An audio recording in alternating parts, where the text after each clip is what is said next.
What would you do if the son you buried 6 months ago stood alive at your door at 3 in the morning and told you to pack in 5 minutes? How did a quiet welder like me become part of a truth so carefully buried that even a sealed casket was part of the lie? This is how everything I believed about grief, loyalty, and power collapsed in one night. While you're here, don't forget to subscribe, hit the hype button, and support this channel with a like. And tell us below, have you ever faced something like this? The knocking started soft. 3 taps, then 3 more. I had been sleeping in the living room again because the bedroom still smelled like the life I used to have. The couch had become my bed. The television had become my lullaby. Most nights I fell asleep to infomercials selling things no one needed, and I woke up to static. But that night, I woke up to knocking. I did not move at first. I thought it was part of a dream. Maybe one of those dreams where Evan comes back and we sit on the porch and he tells me about his day like nothing ever happened. I had those dreams a lot. They were cruel, but I welcomed them. They were the only place where my son still existed. 3 more taps. I sat up slowly. My back ached from the springs in the couch. My neck was stiff. The clock on the wall said 3:07 a.m. The knocking came again. Louder this time. I walked to the front door. The floorboards groaned under my weight. I did not turn on the lights. I did not look through the peephole. I just stood there with my hand on the doorknob, listening. Dad. The voice came through the wood like a whisper wrapped in thunder. I stopped breathing. Dad, open the door. I knew that voice. I had heard it in my dreams every night for 6 months. I had heard it in the silence of this house. I had heard it in the wind and in the rain and in the sound of my own heartbeat when I laid awake at night staring at the ceiling. I opened the door, and there he was, Evan, my son, standing on the porch in a dark jacket with a small bag over his shoulder. His hair was shorter than I remembered. His face was thinner. His eyes were different. There was something behind them now, something heavy, something old. I could not speak. I could not move. I just stood there staring at the ghost of my boy. You need to pack, he said. His voice was calm, controlled. 5 minutes, only essentials. We need to leave. I opened my mouth, but no words came out. My brain was still trying to catch up with what my eyes were seeing. This could not be real. I had watched them lower the casket into the ground. I had thrown dirt on the lid. I had stood in the rain while the priest said words that meant nothing, and everyone around me cried tears that felt like betrayal. Dad! Evan stepped closer. I know this is a lot. I know you have questions. But right now, we do not have time. You need to trust me. You're not real, I finally managed to say. My voice sounded like sandpaper on glass. I am real, he said. I am standing right here, and I need you to move. I looked at his hands. They were real. I looked at his shoes. They were scuffed and dirty. I looked at his face. There was a small scar near his left eyebrow that he had gotten when he was 12 years old, falling off his bike in the driveway. How? I whispered. Later, he said. Right now, pack. I stepped back into the house. My legs felt like they belonged to someone else. I walked to the bedroom and grabbed a bag from the closet. I threw in clothes without looking at them. I grabbed my wallet from the nightstand. I grabbed the photograph of Evan that I kept on the dresser. I stopped and looked at it. The photograph was from his high school graduation. He was smiling. He looked so young, so full of hope. I looked at the man standing in my doorway now. He was not smiling. 2 more minutes, he said. I finished packing in silence. I put on shoes and a jacket. I grabbed my keys out of habit, even though I did not know if I would ever see this house again. I walked to the front door where Evan was waiting. Where are we going? I asked. Somewhere safe, he said. For now. We stepped onto the porch together. The night air was cold and sharp. The street was empty. No cars, no lights in the neighbors' windows, just darkness and silence, and my son standing next to me like the past 6 months had been nothing but a fever dream. He closed the door behind us and started walking toward a car parked at the curb. I followed him because I did not know what else to do. My mind was flooded with questions, but they all felt too big to ask, too dangerous. Like if I asked the wrong thing, he would disappear again, and I would wake up on my couch with the infomercials playing and the emptiness eating me alive. We got into the car. He started the engine. The dashboard glowed blue in the darkness. The burial was real, he said, not looking at me. But the passing was not. I stared at him. I waited for more, but he just put the car in drive and pulled away from the curb. I watched my house get smaller in the side mirror, the house where I had raised him, the house where I had spent 6 months grieving for him, the house where I had learned how to be lonely, and now I was driving away from it in the middle of the night with a son who was supposed to be in the ground. I did not know where we were going, I did not know what was happening. But for the first time in 6 months, I felt something other than grief. I felt afraid, and I felt alive. The next 3 hours passed in near silence. Evan drove with his eyes fixed on the road, his hands steady on the wheel, his face revealing nothing. I kept glancing at him every few minutes, still not fully believing what I was seeing, still waiting to wake up. We stopped at a small motel outside a town I did not recognize. Evan paid in cash and asked for a room in the back. The clerk barely looked up from her phone. We walked to the room and closed the door behind us. I sat on the edge of the bed. The mattress was thin and the blankets smelled like industrial laundry detergent. But I did not care about any of that. I only cared about answers. "Start from the beginning," I said. Evan sat in the chair by the window. He pulled the curtains closed and then looked at me. For the first time since he had appeared at my door, I saw something soft in his eyes, something that looked like regret. 6 months ago," he said slowly, "I was approached by people who work for a part of the government that you and I were never supposed to know about. They had a job that needed someone with my skills, someone young, someone without a visible profile, someone they could make disappear." I felt my stomach tighten. "What kind of job?" "I cannot tell you the details," he said. "Not yet. Maybe not ever. But I can tell you this. The work was necessary, and the only way to do it was to make sure no one knew I was still alive, including you." My hands started shaking. I pressed them against my knees to keep them still. "So you let me think you were gone. You let me grieve. You let me fall apart." "I had no choice," he said. "If anyone suspected the truth, it would not just be my life at risk, it would be yours too." I wanted to yell at him. I wanted to throw something. I wanted to grab him by the shoulders and shake him until he understood what the past 6 months had done to me. But I did not do any of those things. I just sat there and listened. "The casket was sealed," I said quietly. "They told me it was for safety reasons. They said there had been an accident and it was not something I should see." Evan nodded. "The casket was real. The ceremony was real. But there was no body inside. They filled it with weight to feel correct. They handled all the paperwork. Everything was designed to be airtight. No one was supposed to question it." "And I didn't," I said. The words tasted bitter in my mouth. "I never questioned anything." "You were not supposed to," he said. "That was the whole point." I thought back to those days. The hospital calling me in the middle of the night. The administrator handing me forms to sign. The officials who seemed to appear out of nowhere, handling everything with practiced efficiency. The funeral director who kept telling me it was all taken care of, that I did not need to worry about a thing. I had been grateful at the time. I was in shock. I could barely function. Having someone else take control had felt like a mercy. Now I understood it was a manipulation. "Who signed the burial authorization?" I asked. Because I remember looking at the paperwork later, and there was a signature I did not recognize. It was supposed to be from a doctor, but it did not look like any medical signature I had ever seen.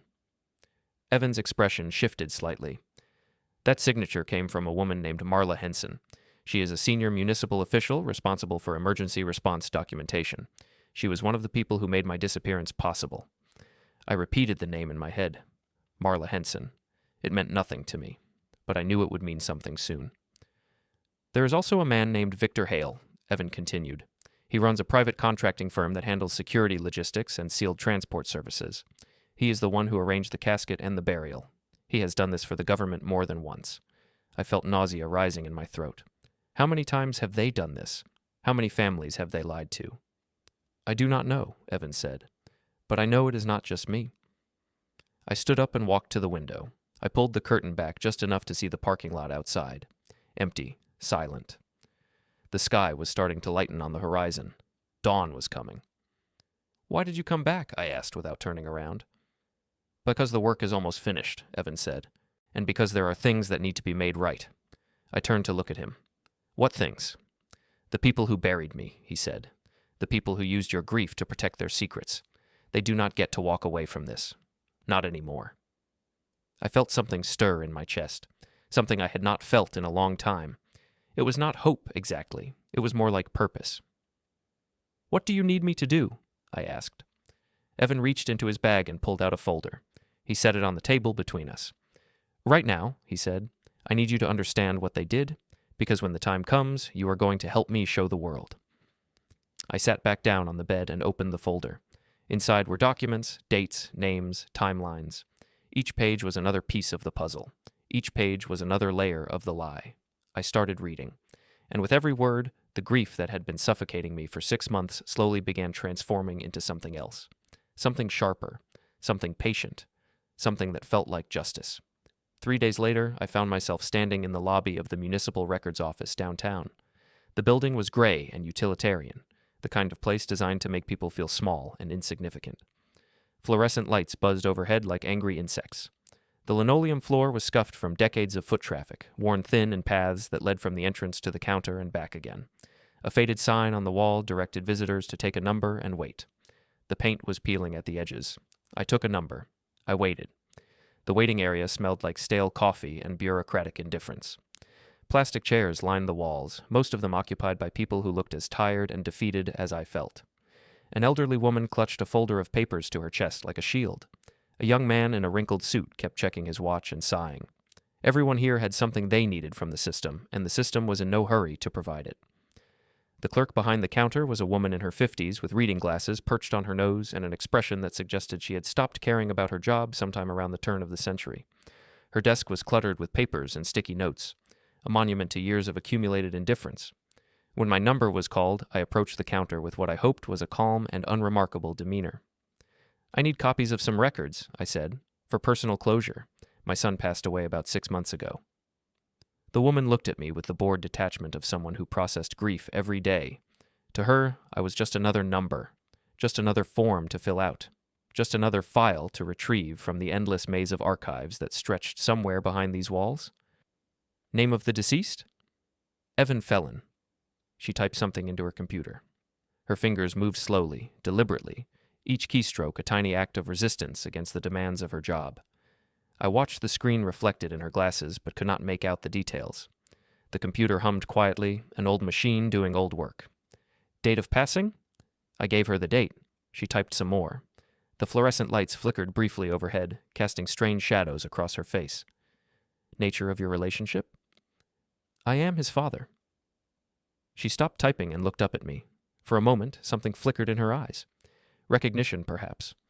Or maybe just the automatic response to the word father, paired with the word passing. Then the moment passed, and she was all business again. "Do you have identification?" I handed her my driver's license. She examined it carefully, glanced at her screen, compared the photo to my face, then handed it back without comment. "The records you are requesting are archived," she said. "It will take 7 to 10 business days to process." "I would appreciate anything you can do to expedite it," I said. "It has been a difficult time. I just want to make sure everything is in order." She did not respond to that. Instead, she printed out a form and slid it across the counter. The paper was standard government issue, covered in boxes and lines and tiny print that no one ever read. "Fill this out. Return it to window 3. Someone will contact you when the records are available." I took the form and walked to a row of plastic chairs along the wall. I sat down and started filling it out, my pen moving methodically across the page. As I wrote, I thought about what Evan had told me the night before in the storage unit. The records I was requesting were not supposed to exist anymore. According to the official timeline, everything related to his passing had been properly filed and closed. The case was done. The paperwork was complete. There was nothing left to find. But Evan had found discrepancies. Small ones. The kind of details that most people would never notice because they were too consumed by grief to look closely at the fine print. But Evan had looked, and what he found did not make sense.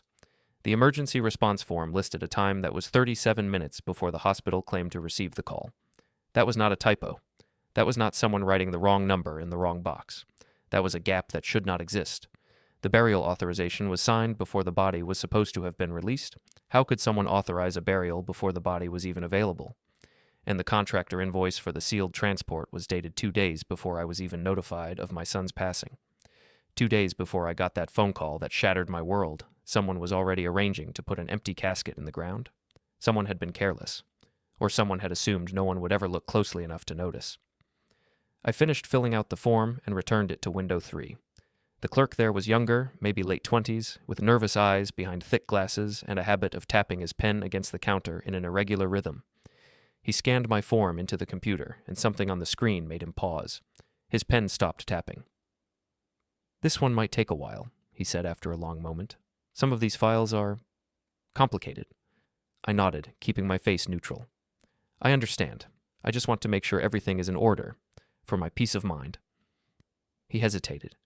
His eyes flickered to something on his screen, then back to my face, then to the screen again. I could see him weighing something, deciding whether to speak or stay silent. His jaw tightened. "Sir," he said quietly, leaning forward slightly so that only I could hear him. "This file was never meant to be reopened." I felt a chill run down my spine, but I kept my expression calm, my voice steady. "Excuse me?" He glanced around to make sure no one was listening. The other clerks were busy with their own customers.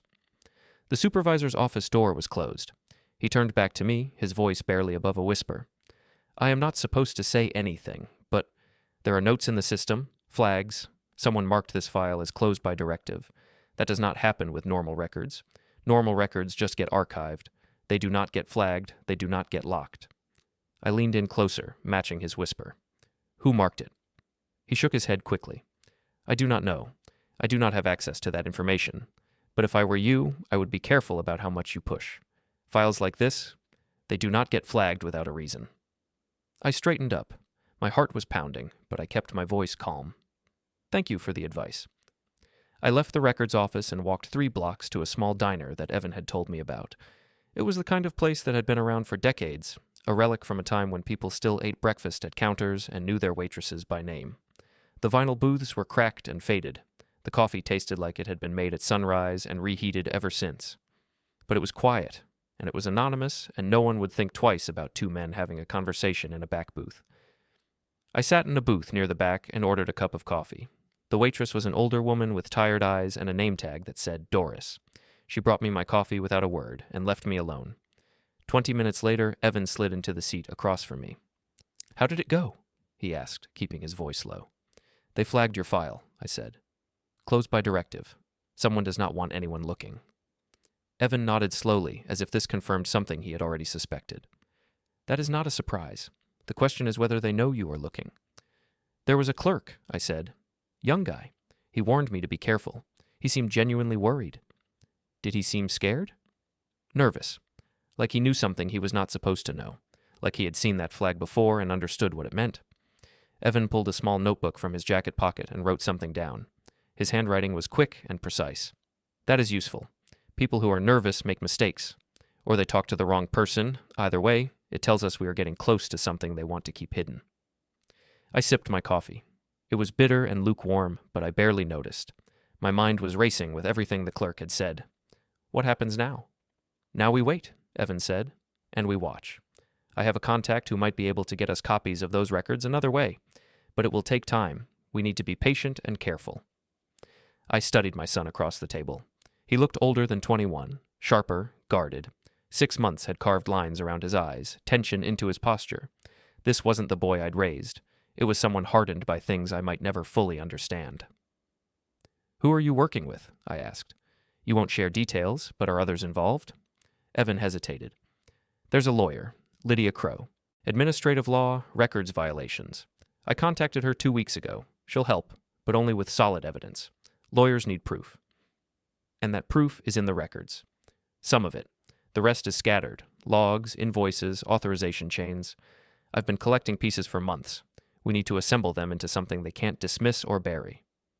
I thought of the names, dates, mismatched signatures, broken timelines, a puzzle deliberately scrambled by people who assumed no one would reassemble it. "There's someone else," Evan said. "Noah Briggs.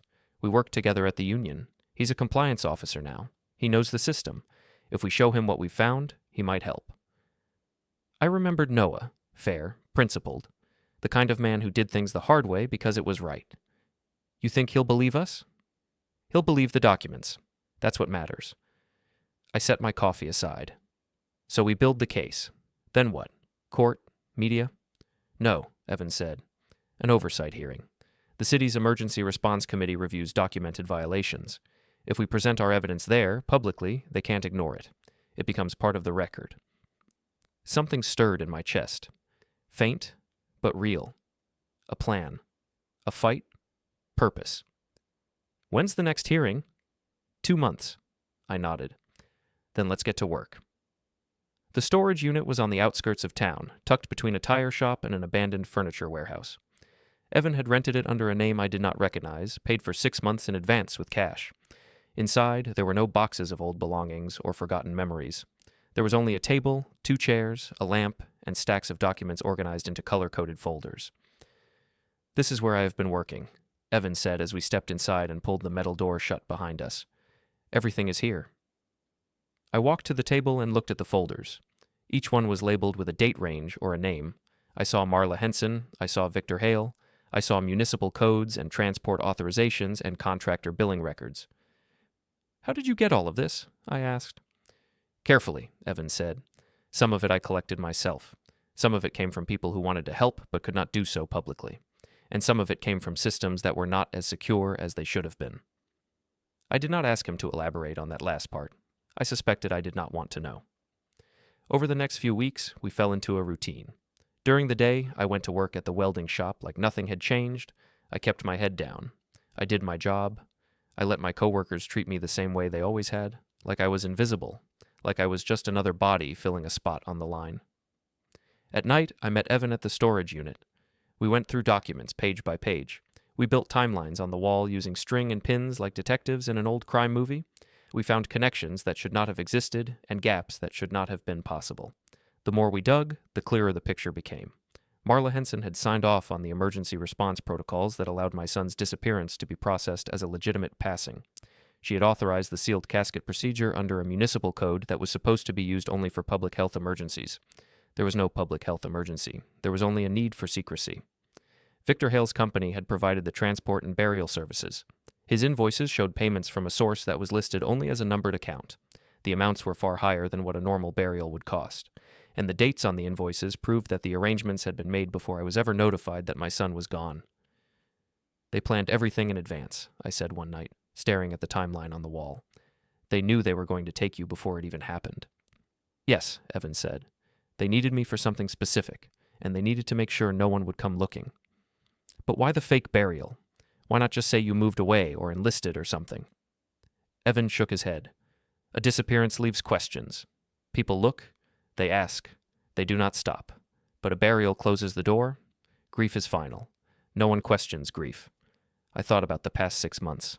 The condolence cards, the casseroles from neighbors, the awkward silences at work. Everyone had accepted that my son was gone because they had no reason to doubt it. The funeral was real. The casket was real. The tears were real. Only the truth was a lie. One evening, Lydia Crow came to the storage unit. She was a sharp-featured woman with short gray hair and eyes that missed nothing. She wore a dark blazer over a simple blouse and carried a leather briefcase that looked like it had seen decades of courtrooms. "Show me what you have," she said. We spent 3 hours walking her through the evidence. She took notes in a yellow legal pad, asking questions that forced us to think more precisely about every claim we were making. She did not seem impressed or skeptical. She just listened and wrote. When we finished, she closed her notebook and looked at both of us. "This is substantial," she said. "The authorization chain alone shows procedural violations that could result in administrative action against at least 2 officials. The contractor irregularities add a layer of financial misconduct, and the timeline discrepancies suggest either gross negligence or deliberate falsification." "Which is it?" I asked. "Given what you have told me about the purpose of all this," she said, glancing at Evan, "I would lean toward deliberate. But to prove that, you would need testimony, someone who was inside the process and is willing to admit what happened."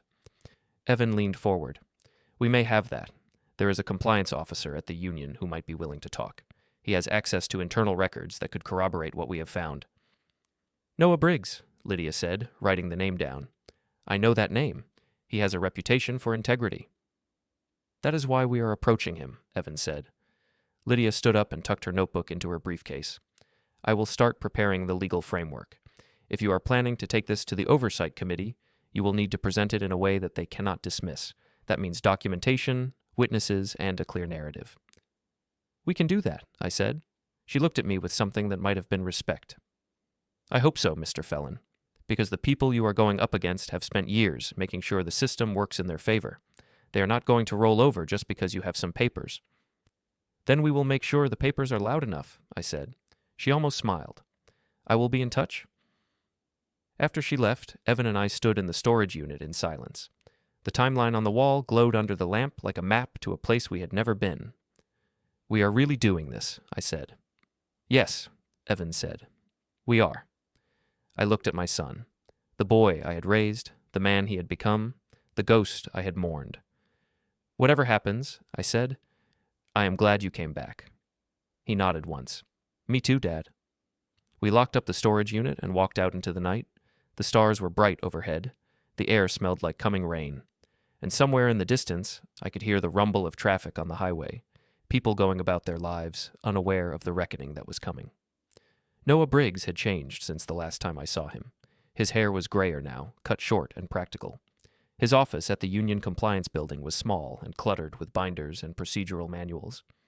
When I walked in with Evan, he looked at us with the wary expression of a man who had learned not to trust unexpected visitors. "Kai," he said, standing up from behind his desk, "I heard about your son. I am sorry for your loss." I glanced at Evan, who was standing slightly behind me. Noah had not yet made the connection. He saw a young man in a dark jacket, nothing more. "Thank you," I said. "That is actually why I am here." Noah gestured for us to sit. I took one of the chairs in front of his desk.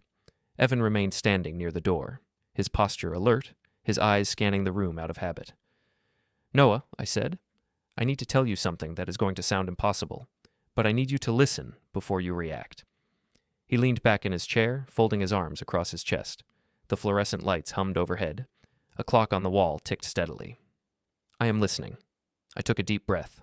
The words felt strange in my mouth, even after weeks of living with this truth. "The son I buried 6 months ago is standing in this room." Noah's eyes moved to Evan. He stared at him for a long moment, studying his face, looking for something that would confirm or deny what I had just said. Then he looked back at me. "Is this some kind of joke?" "No," Evan said, stepping forward. His voice was calm, controlled. "It is the truth. My passing was staged. The burial was real, but I was never in that casket. And the paperwork that made it all possible is currently sitting in a storage unit across town, organized by date and signature." Noah was silent for a long time. I could see him processing, weighing what he was hearing against everything he thought he knew about how the world worked. His jaw tightened. His fingers drummed against the armrest of his chair. "Why are you telling me this?" he finally asked. "Because we need your help," I said. "There are documents that prove the system was manipulated to make this happen.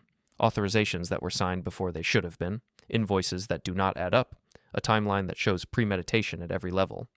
We want to take this to the Oversight Committee, but we need someone who understands how these procedures work, someone who can validate what we have found and explain it in terms that bureaucrats cannot dismiss." Noah rubbed his forehead. The weight of what we were asking was settling on his shoulders, and I could see him struggling with it.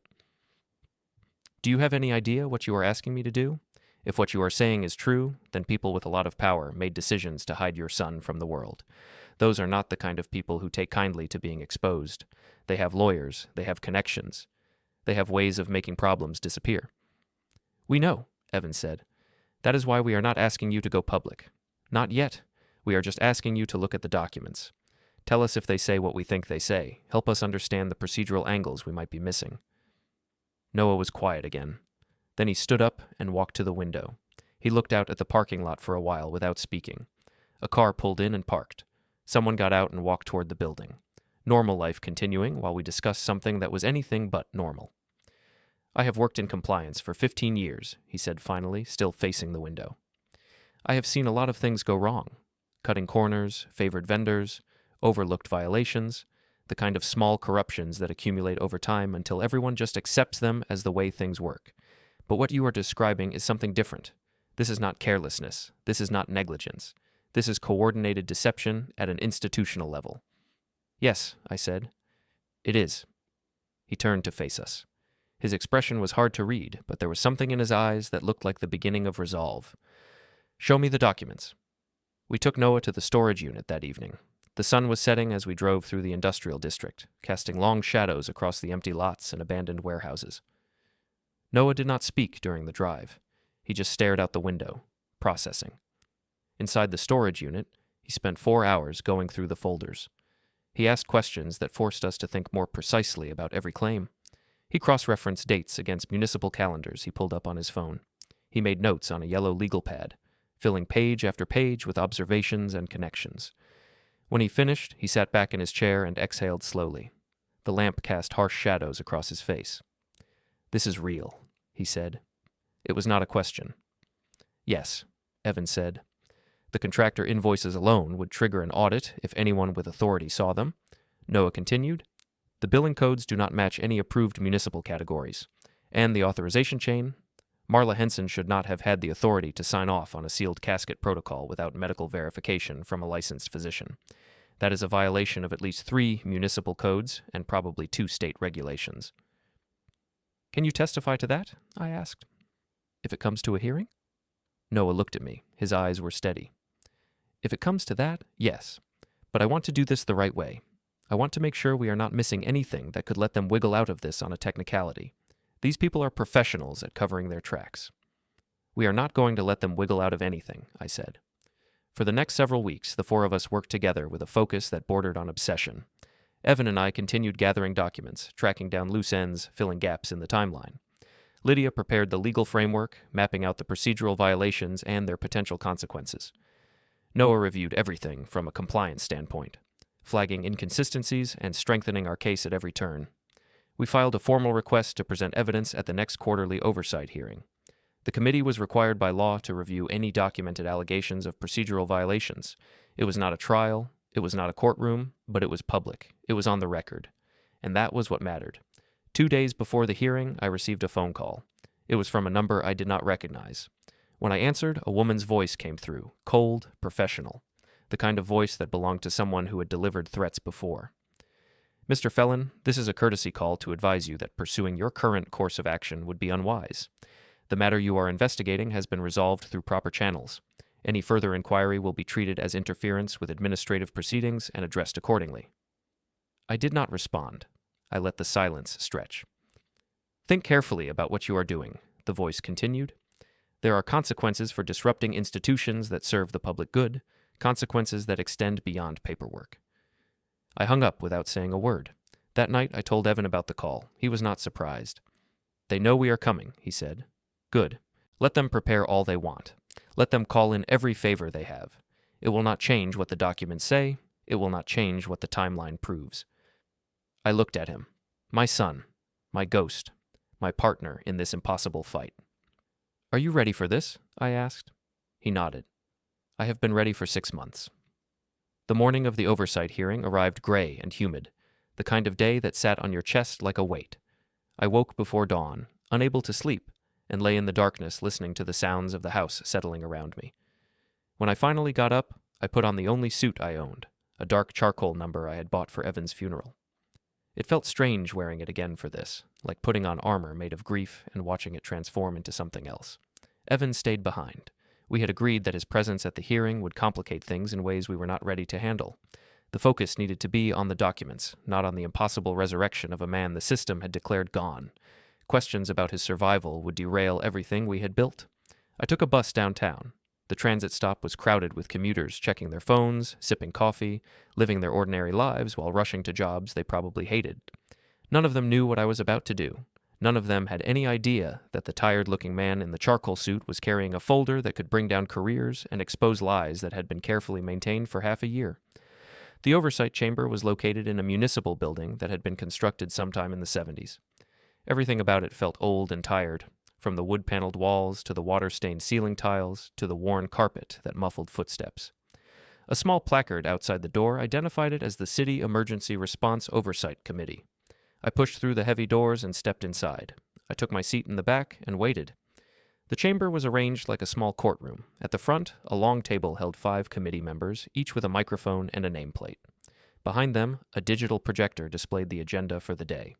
My item was listed third: public testimony, records inquiry. 2 words that could not possibly convey the magnitude of what was about to happen.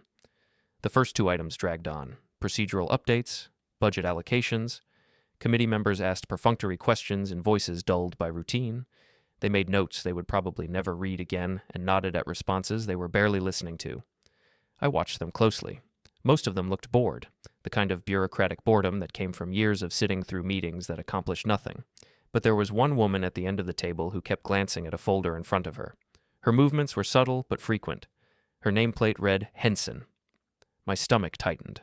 I kept my face neutral. Finally, my item was called. The chairperson, a balding man with reading glasses and a monotone voice, looked down at his notes. Item 3. Public testimony regarding records inquiry. We have a Mr. Kai Felon registered to speak. Mr. Felon, please approach the podium. I stood up. My legs felt unsteady beneath me as I walked to the front of the room. Every step felt significant. Every breath felt measured. I took my place behind the small podium. A microphone waited there, its green light glowing like a signal that the moment had finally arrived. Thank you, Mr. Felon, the chair said. You have 10 minutes to present your testimony. Please proceed. I opened the folder I had been carrying. Inside were the documents we had spent months assembling. The timelines, the invoices, the authorization chains. Everything that mattered was right here. 6 months ago, I began, my son Evan Felon was declared gone. I was told it was an accident. I was told the casket had to be sealed for safety reasons. I was told I did not need to worry about anything because the system would handle it, and I believed them. I was grieving. I was broken. I let them handle everything. I paused. The room was silent except for the hum of the overhead lights. But the system lied. I held up the first document. This is the emergency response form filed on the day of my son's alleged passing. The timestamp shows that municipal officials were notified 37 minutes before the hospital claims to have received the initial call. That is not a clerical error. That is not a typo. That is foreknowledge. Someone knew what was going to happen before it happened. The committee members shifted uncomfortably. Marla Henson's face had gone pale. She was no longer looking at her folder. I held up the second document. This is the burial authorization. It was signed by a municipal official under a sealed casket protocol that is supposed to require medical verification from a licensed physician. There is no medical verification on this form. There is only a signature from someone who had no authority to authorize this procedure under any interpretation of municipal code. I looked directly at Henson. She did not look back. Her hands were gripping the edge of the table. And this, I said, holding up the third document, is a contractor invoice from a private security firm that handles sealed transport services. The invoice is dated 2 days before I was notified of my son's passing. 2 days before I had any idea something had happened, these people were already being paid to bury him. The room buzzed with murmurs. One of the committee members leaned forward, his microphone picking up the creak of his chair. Mr. Felon, he said, these are serious allegations. Do you have verification for these documents? Yes, I said. I have a statement from a compliance officer at the municipal union who reviewed the procedural chain and confirmed the violations. I have a legal analysis from an attorney specializing in administrative law, and I have the timestamps, the signatures, and the invoices themselves. All of it is in this folder, and all of it has been submitted to the committee for review exactly as your procedures require. The chair looked down at a stack of papers in front of him. I knew our submission was there. We had delivered it 48 hours in advance. Additionally, I continued, the contractor responsible for the sealed transport has financial connections to municipal officials that create a clear conflict of interest. I have included documentation of those connections in my submission. Victor Hale's name was in there, his company, his invoices, his relationship to people who were supposed to be neutral arbiters of public trust. The room was no longer quiet. People were whispering. One of the committee members was already on his phone, typing something with urgent fingers. Marla Henson had pushed back from the table and was speaking urgently to someone next to her in hushed tones. I am not here to make accusations without evidence, I said, my voice steady now. I am here to show you what the evidence says. The system that was supposed to serve my family used its power to lie to me, to manipulate my grief, to bury a truth that was never supposed to see daylight. I closed the folder and looked at the committee. I am asking this body to investigate, to hold accountable the people who made this possible, and to ensure that no other family ever has to experience what I have experienced. The chair nodded slowly. His face was harder to read now. And thank you, Mr. Felon. The committee will take your testimony under advisement. We will review the submitted documents and determine next steps. I stepped away from the podium. But I was not finished. Not yet. This was just the beginning. The next 4 hours were chaos. After I returned to my seat, the committee attempted to continue with its regular agenda, but the damage had already been done. The whispers grew into conversations. The conversations grew into arguments. One of the committee members excused himself to make a phone call and never came back. Marla Henson left 20 minutes after my testimony concluded. She walked out through a side door without looking at anyone, her face tight with barely controlled panic. By the time the session was officially adjourned, 3 journalists had arrived outside the chamber. Someone had tipped them off. I did not know who, I did not care. Lydia was waiting for me in the hallway. She looked almost excited, which was the closest thing to emotion I had ever seen from her. "You did well," she said. "Better than I expected." "What happens now?" I asked. "Now we wait for the committee to respond. But based on what I saw in there, they are going to have a hard time ignoring this. The timeline discrepancies alone are enough to trigger an official audit. And once that starts, everything else will come out." I nodded. I felt something loosening in my chest, something that had been wound tight for 6 months. "There is one more thing," Lydia said. "I received a call this morning. Victor Hale's company is trying to distance themselves from the municipal contracts. They released a statement claiming they were unaware of any irregularities in the authorization chain." "That is convenient," I said. "It is also a lie," she replied. "But it means they are scared. Scared people make mistakes." We left the building together. The sun had broken through the clouds, and the air felt cleaner than it had in the morning. I stood on the steps and looked out at the city that had tried to bury my son, the same city that was about to learn what happens when fathers refuse to let go. Evan was waiting at the storage unit when I arrived. He looked up as I walked in, his expression unreadable. "How did it go?" I set the folder on the table. They listened, they squirmed, and Henson looked like she was about to be sick. For the first time in weeks, Evan smiled. It was small, just a flicker at the corners of his mouth, but it was real. "Then it is working," he said. "It is working," I agreed. Over the next several days, the aftermath unfolded faster than we had anticipated. The committee announced a formal review of the documents I had submitted.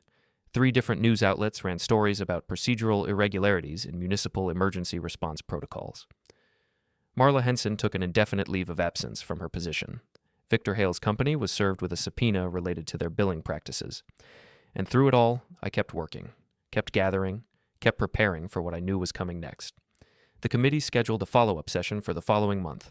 This one was going to be different. This one was going to have cameras. This one was going to have witnesses. And this one was going to end with answers. Noah called me the night before the session. "They are trying to negotiate," he said. "The people on the committee, they want to contain this. They are offering informal resolutions in exchange for dropping the public testimony." "Tell them no," I said without hesitation. "Are you sure? This could get ugly. They have lawyers. They have resources. They could drag this out for years." I looked at the folder on my kitchen table. The same folder I had carried into that chamber.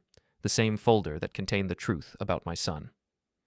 "I did not start this to negotiate," I said. "I started this to finish it." There was a pause on the other end of the line. Then Noah said, "I will let them know." I hung up and walked to the window. Outside, the night was quiet. The stars were out. And somewhere in this city, people were scrambling to protect secrets that were already exposed. The day of the final hearing arrived like a storm that had been building for months. I woke before dawn, unable to sleep, the first gray light filtering through the curtains as I lay in bed staring at the ceiling. My mind kept running through the evidence, the timeline, the faces of people who had signed documents they should never have touched. When I finally got up, I dressed in the same suit I had worn to the first hearing, the same suit I had bought for my son's funeral. It felt different now, less like mourning, more like armor. Evan met me at the door. He was not going to testify. We had decided weeks ago that his appearance would shift the focus away from the documents and onto questions neither of us were ready to answer publicly.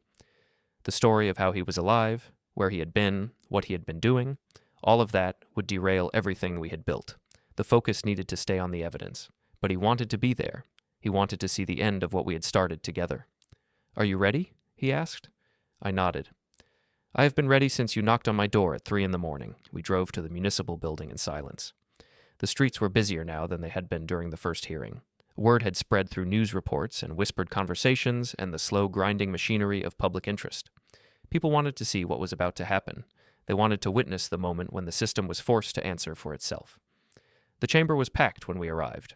Every seat was filled. People stood along the walls. Cameras lined the back and sides of the room, their operators checking equipment and adjusting angles. Journalists clustered near the exits, their recorders and notepads at the ready, their eyes scanning for anyone who might provide a quote or a reaction. This was no longer a routine oversight meeting. This was an event that had taken on a life of its own. I took my seat near the front. Evan sat in the back, his face obscured by the crowd. We had agreed that he would stay out of sight, just another anonymous observer in a room full of strangers. But I knew he was there. I could feel his presence like a steady anchor. The committee members entered and took their places at the long table. I noticed immediately that Marla Henson was not among them. Her seat was empty. Her nameplate had been removed. The space where she should have been sitting looked conspicuously vacant, like a gap in a row of teeth. Someone had made a decision about her before this hearing even began. The chair called the session to order. She was a woman now, younger than the previous chair, with sharp eyes and a no-nonsense demeanor that suggested she had little patience for evasion or delay. Her voice carried clearly through the microphone. "This is the culminating session of the inquiry initiated by public testimony submitted by Mr. Kai Felon," she said, her gaze sweeping across the room. "The committee has reviewed the documents in question and has subpoenaed relevant parties to respond under oath. We will hear from several witnesses today, followed by closing statements and formal findings. I expect all testimony to be direct and substantive. Any evasion will be noted for the record." The room fell silent.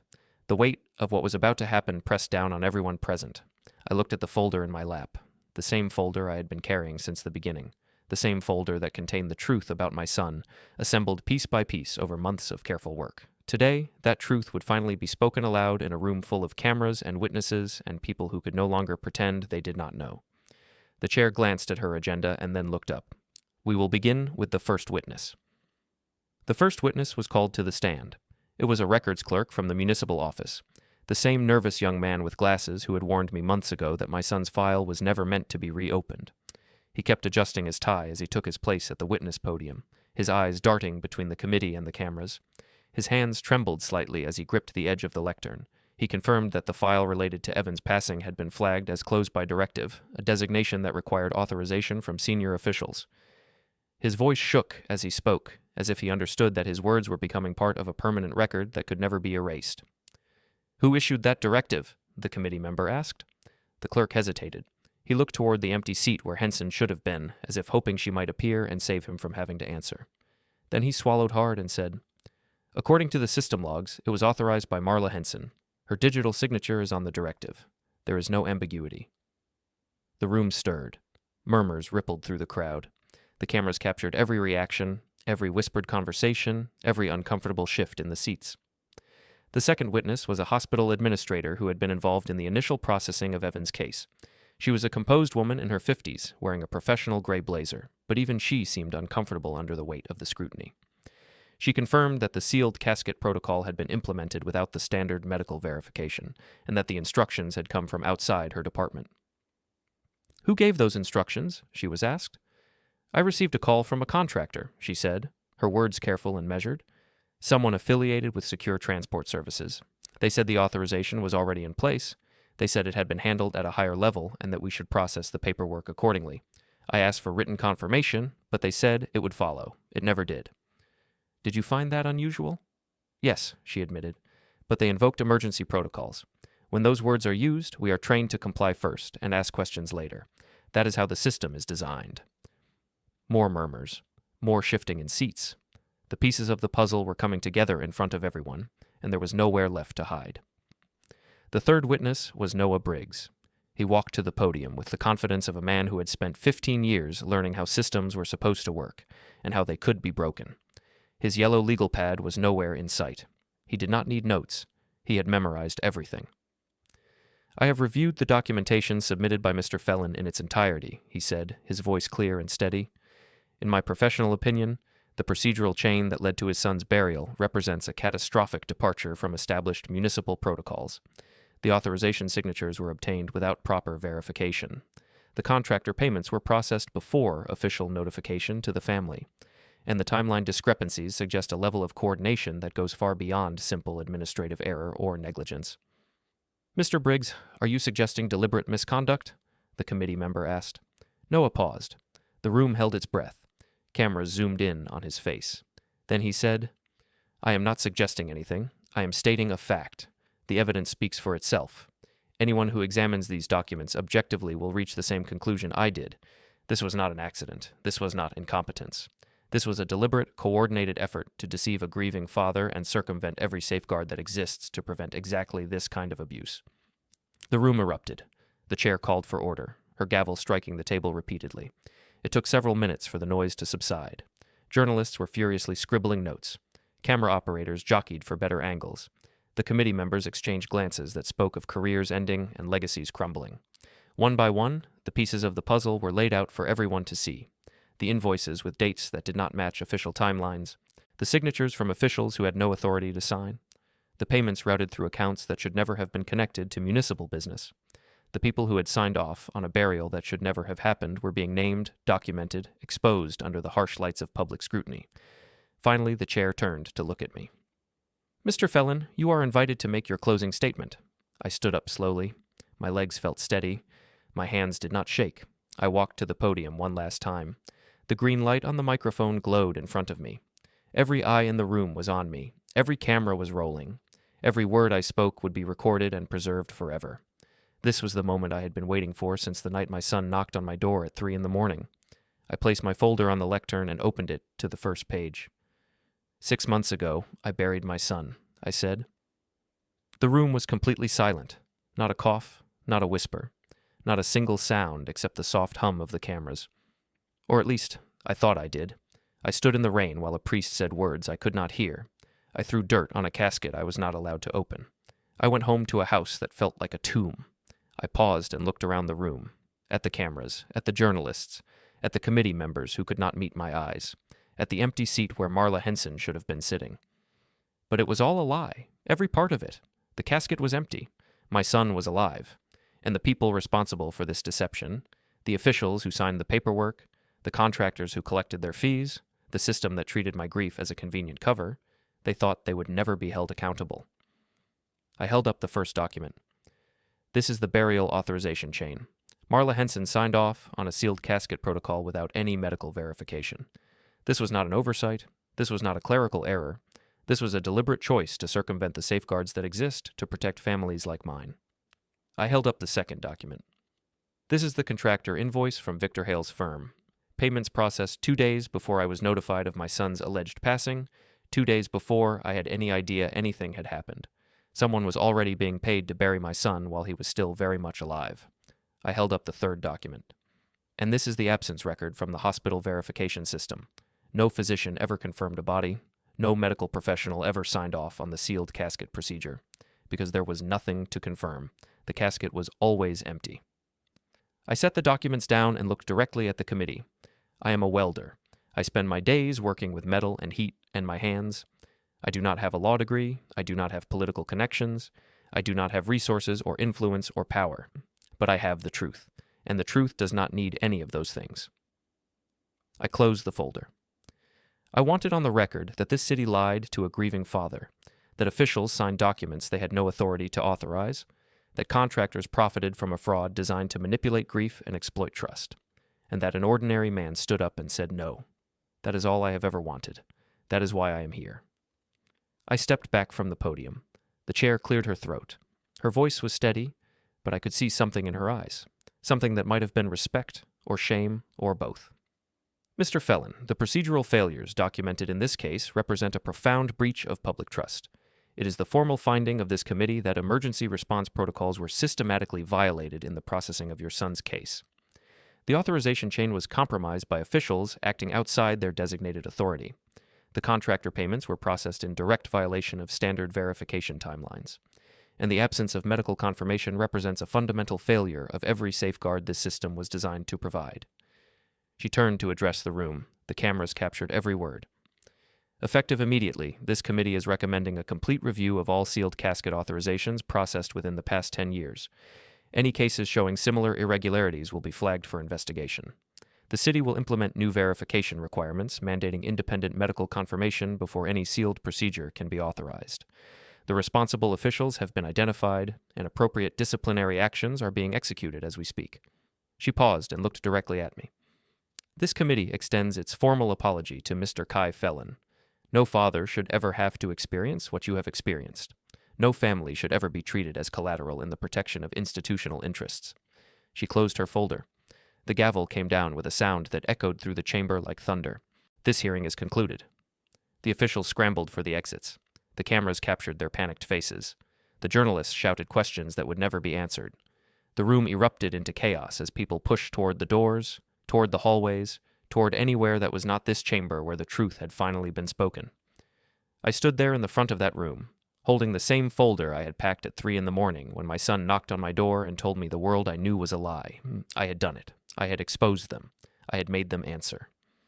Through the chaos, through the crowd, through the shouting and the camera flashes and the sound of careers collapsing, I saw a figure slip out the side door. Evan, my son, alive, free.